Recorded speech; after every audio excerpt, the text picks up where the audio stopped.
Hello, ladies and gentlemen. My name is Kurt, and welcome back to Farlands or Bust. Woof. Woof indeed, Wolfie. Ooh, and the music. The Minecraft music starts just as we exit the last episode's hidey-hole. It's very poetic and something. It's something. It's something, Wolfie. You know what else is something? Episode 550 of Farlands or Bust. That's what this thing is that we're doing right here. Episode 550. It is Tuesday, January 12th, 2016, and I need wood and to make another bed for this episode. Maybe I'll grab some iron while I'm at it. Maybe I won't grab some iron while I'm at it because I thought there'd be more than one. Alright, let's go, Wolfie. Like I said, episode 550. 550 indeed. That means our golden clock of destiny is 500 episodes old, because that was, if I'm not mistaken, if my memory serves me right, we were carrying around some redstone and 3 gold ingots that we found at our spawn point around episode 9 or 10, and then episode 11 we set off on our Farlands or Bust journey. Not yet known as Farlands or Bust at the time, but as a kind of 50th episode special, I decided to stop walking momentarily and build a little house and went down and went caving specifically for that last piece of gold so that we could create the golden clock of destiny that we never use. But we crafted it on episode 50 and then continued on, and much fun was had. So yeah, I guess there you go. 500 episode old golden clock. Maybe we should put that in our hotbar for this episode, just for reasons. Yeah, we really don't need it or use it. It's just one of those, one more thing that we have in our inventory that just takes up space, like the pink wool for whatever reason. I don't know why I've started holding on to pink wool. We had the diamond sword of spawn pointiness was a little bit more, I think, meaningful, say, than the golden clock of destiny. And then, of course, there is the compass, which we didn't really name. We kind of just made that haphazardly. Well, we'll need a compass, I guess, to know we're going the right way. Just always have it pointing behind you. And that's what we do.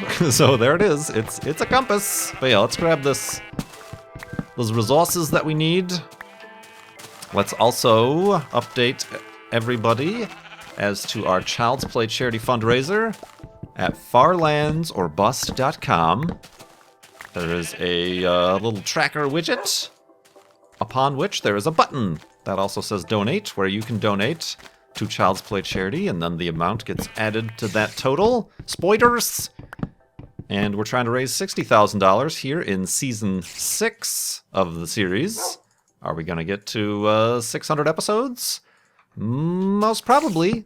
So that'll be, hey, that would be an interesting coinkydink. What am I doing here? I am trying to make that bed that I said I was going to make. If we raise that $60,000 for Season 6 on episode 600, that would be great. That would be marvelous timing. So everybody, let's try to make that happen. Is that, I'm not sure the timing on that. Is that a poor thing? Is that like too late? Who knows? But all right, let's get stuff on a bar. All right, well, I hear a spider, but we don't see a spider. Ooh, we almost forgot our workbench. The workbench isn't original. We've gone through quite a few because I've left them behind, as I almost did just there. So that's nothing too special. But yeah, we're trying to raise $60,000, and we're currently at $20,512.51 for Child's Play charity. That helps get toys, books, and games to kids in hospitals around the world. Learn more specifically at childsplaycharity.org about that, and we've been supporting them since June 2011. Since June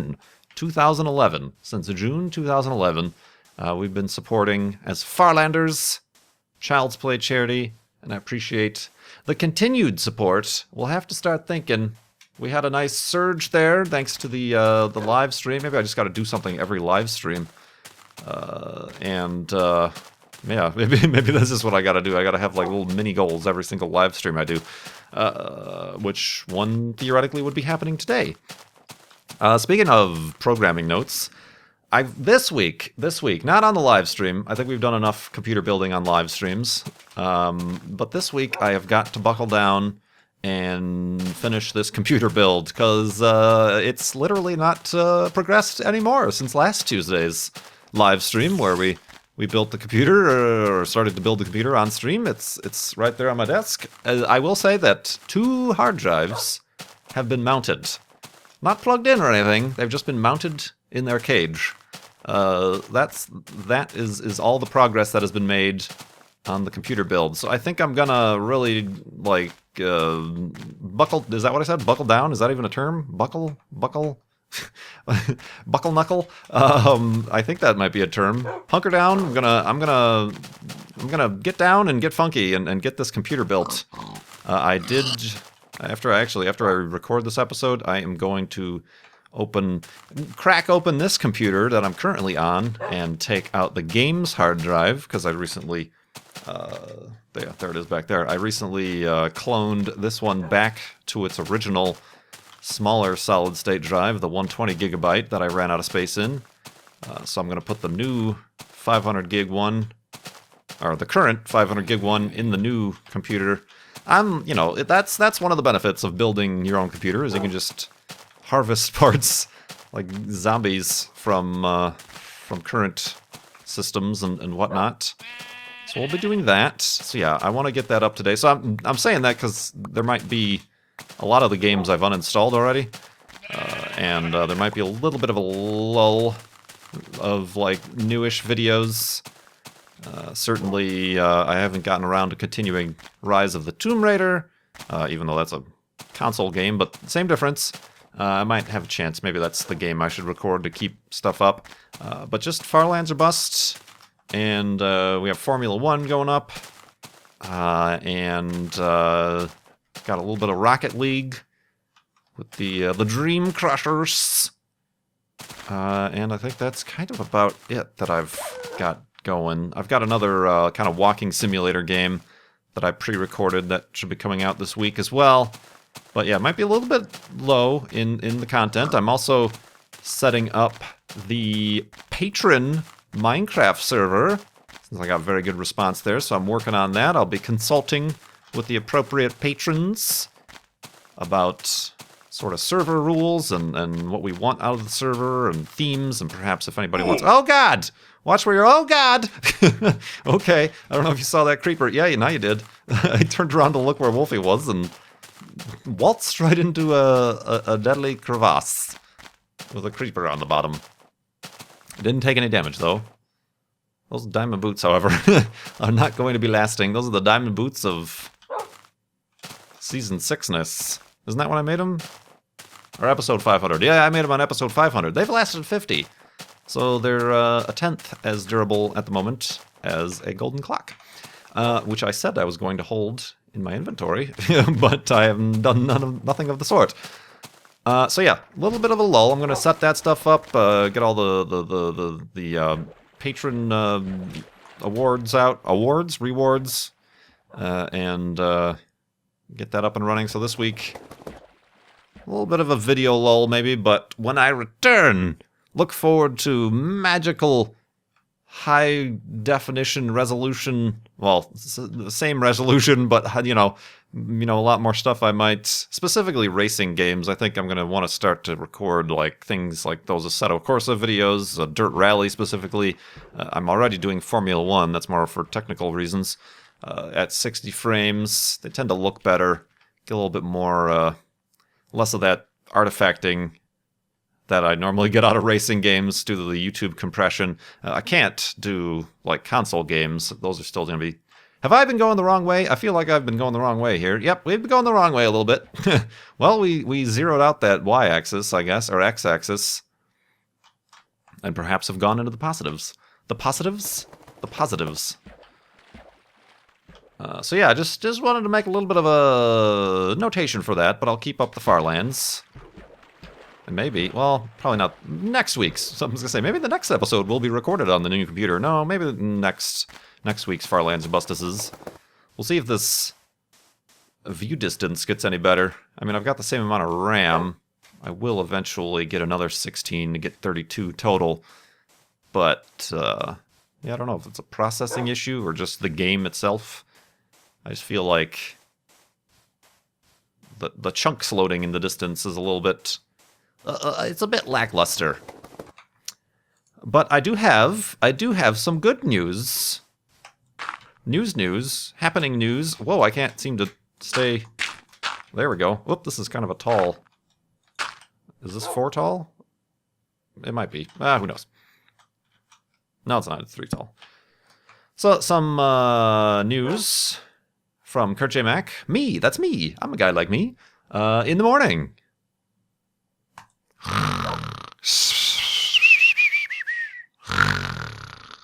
And awakeness. And awakeness indeed. Woo! Spelunk. So, got some news. At the end of this month, it is PAX, Penny Arcade Expo South, in San Antonio. You may recollect that I went to the first inaugural PAX South last year, and I'm happy to announce I will be returning this year. I will be returning this year indeed. That is the 29th, 30th, and 31st of January. I will be attending. And I do not, however, have any participation in any, what are those things called? Panels. Not participating in any panels. The Mindcrack crew has opted out, Geronimo, of panels this year, and instead is working with Nerd Fusion, which is Sevadus's streaming conglomerate, I guess you can call it. Nerd Fusion has got Paws in there as well as a few others. We'll be splitting a booth. And I say that hesitantly because there's a lot of work to be yet done to get that sort of sorted, and not that much time left. So if we do have a booth, we might be the ones sitting around a flimsy card table and foldable lawn chairs, and that will be our booth. Because, yeah. Then again, I say this and slightly anxious about it. Then again, the Mindcrack Marathon, we didn't have computers until 3 days prior to the Mindcrack Marathon, so there tend to be some late minute...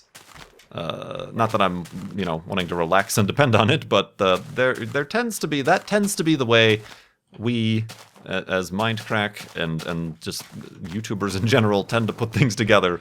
Is very last minute and piecemealed, I suppose.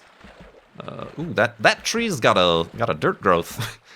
It's got some sort of fungus among us.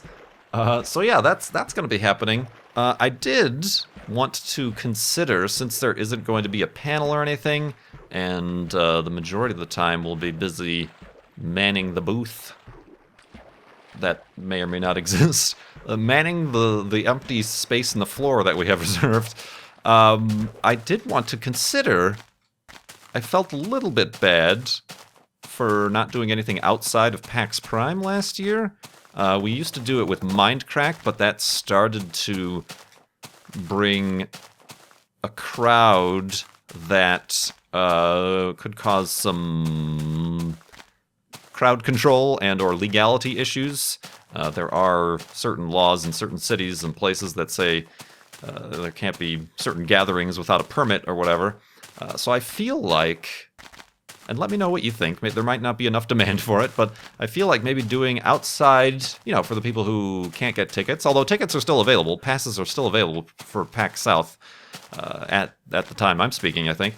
But for those who maybe can't get passes to PAX, do something outside, but just a Kurt J. Mac, a Farlander meetup outside of the convention area that doesn't require a pass. Just in a public space. It's like we're doing some sort of mob trade-off. It's got to be a public, populated space. It's got to be safe. But just Kurt J. Mac, just Farlanders or whatever.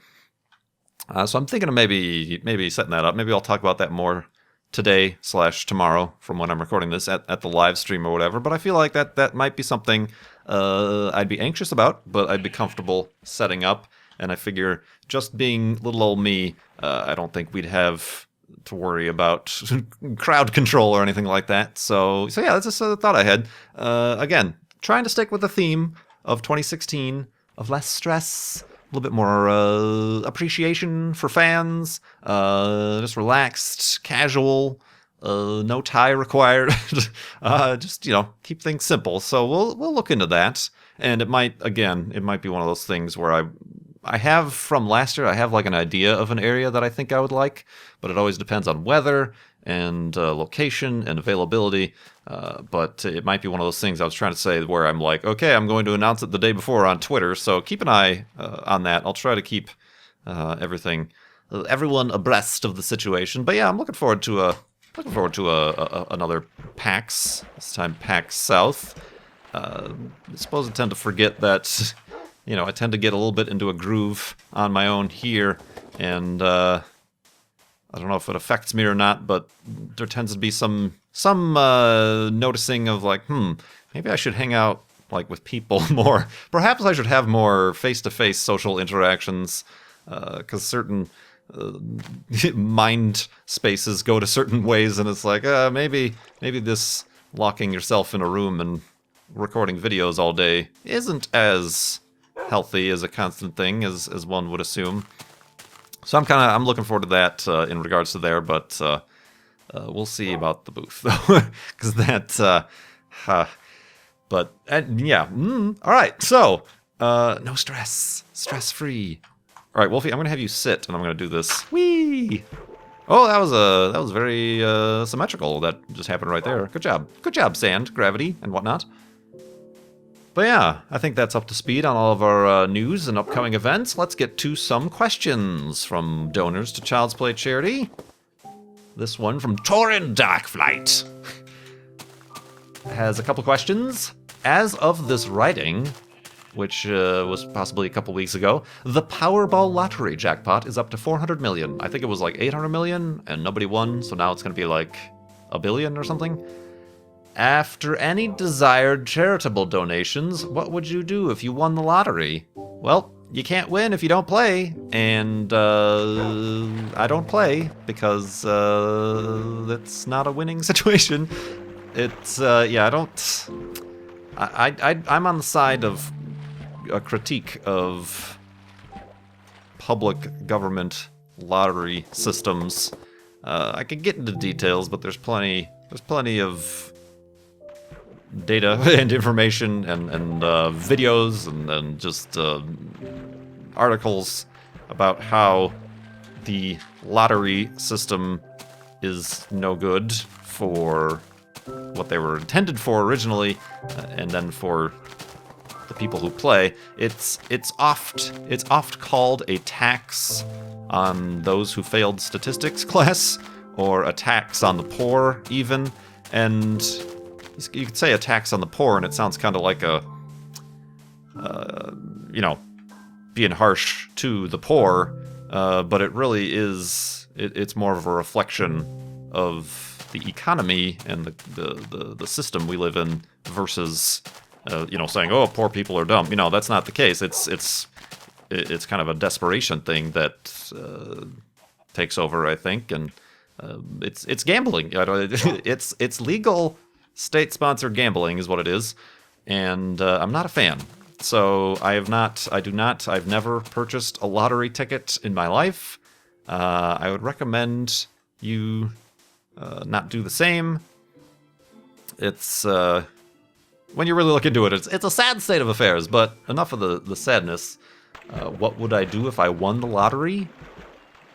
I would still want to keep working. If that's a question.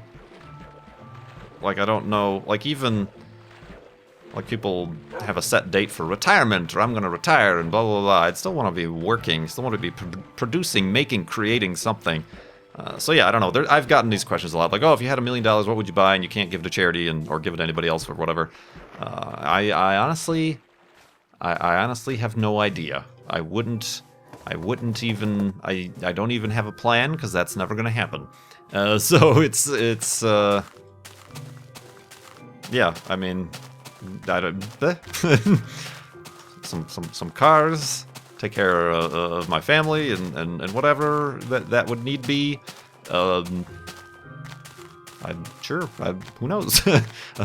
Set up a nicer booth for Mindcrack and Nerd Fusion at PAX South. But yeah, I don't know. Who knows? Who knows? The second part of the question from Torrin Darkflight is 2016 or 2016? I think I've said it interchangeably. I think if I want to sound more proper, I say 2016. But 2016 is kind of the shorthand, the quick way to say the new year. Wolfie? There he is. All right. Gosh, I'm like, where the heck? I haven't heard a wolf in a while. Haven't heard a wolf in a while. So yeah, you'll find that I tend to sometimes accentuate my speech, my enunciation. I do that for comedy. For surely you're all laughing about that. It's kind of where I even say that's where Indeed came from.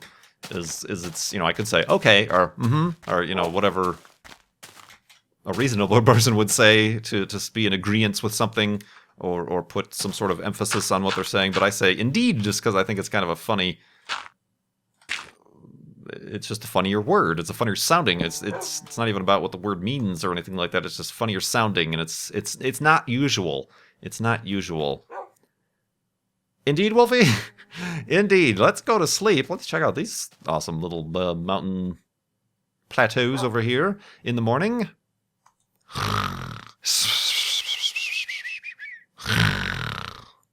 And indeedness.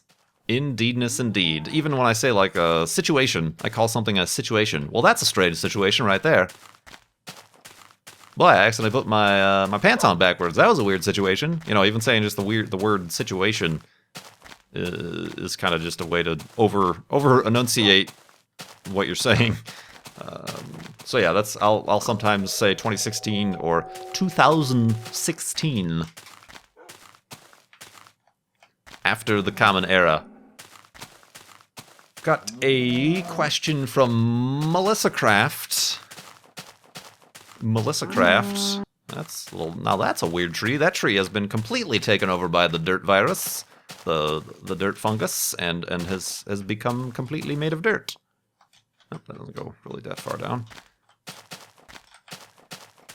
Sorry, I want to like. Ooh. Oh. I would like to venture amongst these lands, but Melissa Craft, thank you for your donation, and here is the question. You said you don't use Fraps because of quality reasons. What video recording software do you use?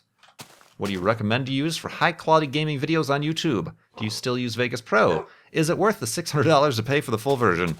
Well, I didn't stop using Fraps for quality reasons. I stopped using Fraps because it hasn't been updated since, like, February 2013 or something like that.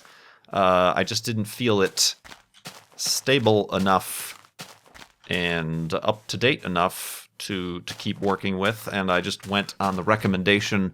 Everybody has switched to DxTory.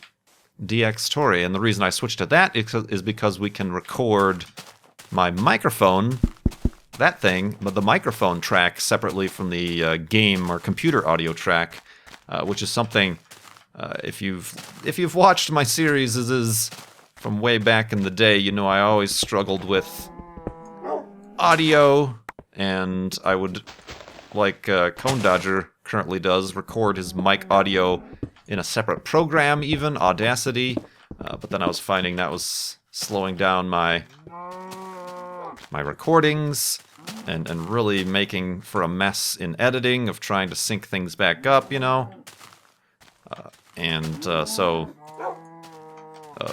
DxTory took care of that for me. There are still occasions, like all of my console game footage, I record with Fraps through the console capture cards kind of front end system, It has its own built-in recording system, but I've not heard good things about that, so I'm like, I know Fraps. I have Fraps. I know it works, so I'm just going to use Fraps here. And that's okay. I don't have to really balance the audio there, because I'm typically doing single-player stuff, so I don't really have to worry about other people's mics. So it's really just my mic and the game sounds that I think I've balanced pretty well. And, whoa! I know a lot of people lately have switched to even OBS to record, as opposed to just using it to stream. They use it to record as well. I don't really find that I'm doing that. Also, again, because the mic track, I think you can you? I think you can have the mic track separately in OBS. But yeah, I mean, that's really helpful, I suppose, if you're also wanting to capture like a webcam, to just do it right there in the overlays, as opposed to post-editing it in with a separate video track.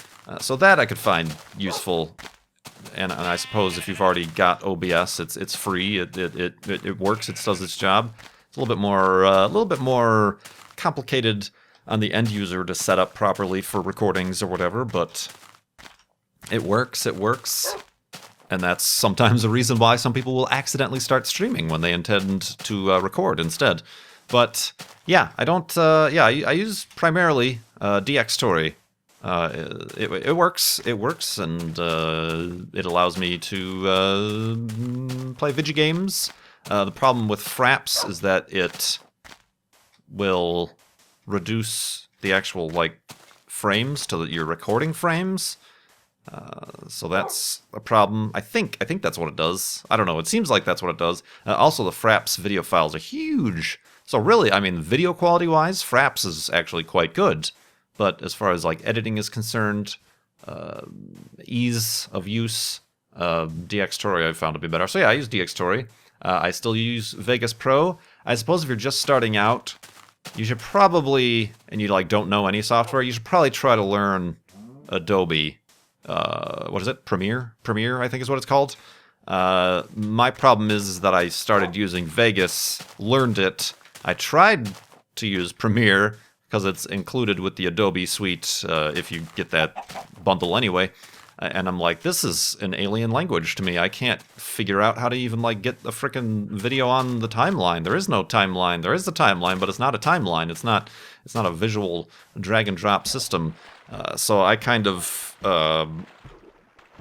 it is like learning a new language. I missed the boat on that one, and eventually I might have to consider switching, just because from what I hear, it works a lot better, renders a lot faster, a lot more customization. As far as, I mean, I'm just used to Vegas. So yeah, if I would recommend first, before you get wrapped up and used to the Vegas system, first trying to learn the Adobe. If you want to get Photoshop and whatever anyway, you might as well buy into the monopoly. So yeah, I bought Vegas and 11, and that's all I have. I've not upgraded. What are they up to, like 13 or 14 now? So that's one of the reasons why I did try to upgrade the video card on this computer, but I couldn't, because it doesn't play with Vegas 11 nice, or at all. It doesn't play with Vegas 11 at all. So I'm using the 570 as the latest, the most up-to-date graphics card you can use with Vegas 11 anyway. So yeah, definitely some limitations there, and I probably should learn Adobe, but I don't. And there's so many opinions about what to use, what not to use. Some people with OBS try to set it up so that they can record, when they hit record, and when they stop recording, then they don't have to do any later editing at all, and that's why they use all the overlays or whatever just in OBS. So then they just upload that file without having to re-edit or re-render things, I think. So yeah, there's very many opinions there. This is just the way I do. So yeah, I think that was all the questions there. A little bit of a how to start YouTube. You don't even need all these fancy programs. There's free programs out there. Your results might vary or whatever, and maybe that's a good way to start out. But, you know, and then once you start to think, oh, this is the thing I want to do. Ooh, this is a nice little valley we found. A little hidden valley. Ranch dressing. Footsteps in the distance. Neat. That was a chicken. I'm like, I thought that was a creeper or something. So yeah, thanks for the donation in question. Phil asks, you said you switched recently to the Nexus 5X. How do you like it? I recently got the 5X as well. I would have preferred the specs of the 6P, but don't want a phablet, phone tablet. What do you think? Well, yeah, the reason I got the 5X is because I didn't like the 6. I somewhat hastily joined Google Project Fi, and at the time I did, the only phone available was the Nexus 6. Nice phone, just huge. And as somebody who puts their phones in their pockets, didn't fit in my pockets. So, yeah, that caused the problem. So when I got the chance, there was a sale over Black Friday or Cyber Monday or something where it was $80 off. So I'm like, yoink. So I got that and upgraded, and yeah, I like it. I'm really liking the fingerprint scanner because I quite often protect my phones and stuff with complicated logins. So, you know, there's often times where I'm like, say, I've got to pull up a map really quick or something because I'm at a stoplight and I need to make sure I'm going the right way while I'm driving. So instead of like, okay, I got to quickly key in my password and blah, blah, blah, blah, blah, I can just, you know, you use the fingerprint scanner on the back and bloop, lets you in. So that's really convenient. That's probably the feature I like the most. The camera's really good. I don't know, you know, the Nexus 6 camera was pretty good as well. I haven't had a problem with battery life or anything like that. Sound quality's been fine. So yeah, I think it was a good swap. A little bit, still kind of a big phone. Still in some of my genes, a little bit. It causes a little bit of a stretchy situation, but yeah, it was a good change indeed. And hopefully I'm able to keep that one for a while. Because it wasn't cheap, so even with the Black Friday sale. I guess we're going to make an elevated hidey-hole at the end of the episode here. Elevated in the fact that we're way up here in the mountains. That's a nice little scenery we've got. The episode started with some music, and it will end with some music. Thank you very much, C418. So let's dig in. I guess I can also... I did pick up this iron. I don't know why. I feel like this episode we saw a lot of surface iron. I'm like, well, I'm in like Minecraft bingo mode. I gotta take advantage of it. Gotta pick it up. So we'll, I suppose, make a rare furnace and smelt some iron here. Let's actually do that while we're still making the hidey-hole and whatnot. Zoop. Oh, it doesn't do the swoop. I can't do the swoop. It's one block at a time. Oh, but I don't have any coal. Well, that's unusual. Why do I not have any coal? Is there any free coal? I probably passed by some. I think I saw some. Didn't I see some over here or something? Anybody got any free coal? I just got all this wood for beds. I don't wanna... Alright, we're getting a bit dangerous here. Ah, dang. Dang it! How do I not have coal? Alright. This is a interesting predicament to be in. Let's grab all this iron, but not have anything to smelt it with. Dang it! Alright, let's secure the hidey-hole here, because we've been up far too long. I guess... Does wood burn in this version of the game? Sure it does. Alright, well, I guess we're doing that. Well, actually, wait, let's save some for these beds. And remind everybody to go to farlandsorbust.com to keep donating to Child's Play charity. Help us get to our $60,000 goal for Child's Play charity. Helping get toys, books, games to kids in hospitals around the world. Very much appreciate the support for that. Boop. And the support for this series from viewers like you. And, yeah, I think that wraps it up. Happy 500th episode, Golden Clock of Destiny. It's a Golden Clock of Destiny. We're making some iron for tools and stuff, actually. Since we're talking about it. Oh, I should have burnt the sticks. I got all these sticks for days. Oh, shift click doesn't work. Does sticks burn? Oh, well, I guess we'll never find out. Dang it! Hey! That might actually be the first time I've smelt... No, I've smelted iron before. There are times when the thing gets reset, the achievements or whatever, so that's probably what happened there. Alright, let's make some tools. They all seem to be breaking about the same time. Bing bong. Alright, there we go. We are a little bit over encumbered here. But that's alright. Like I said, farlandsandbus.com, Child's Play Charity. Oh, I do appreciate your support. Thank you so much for watching. My name is Kurt. I will see you next time.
Buckle knuckle.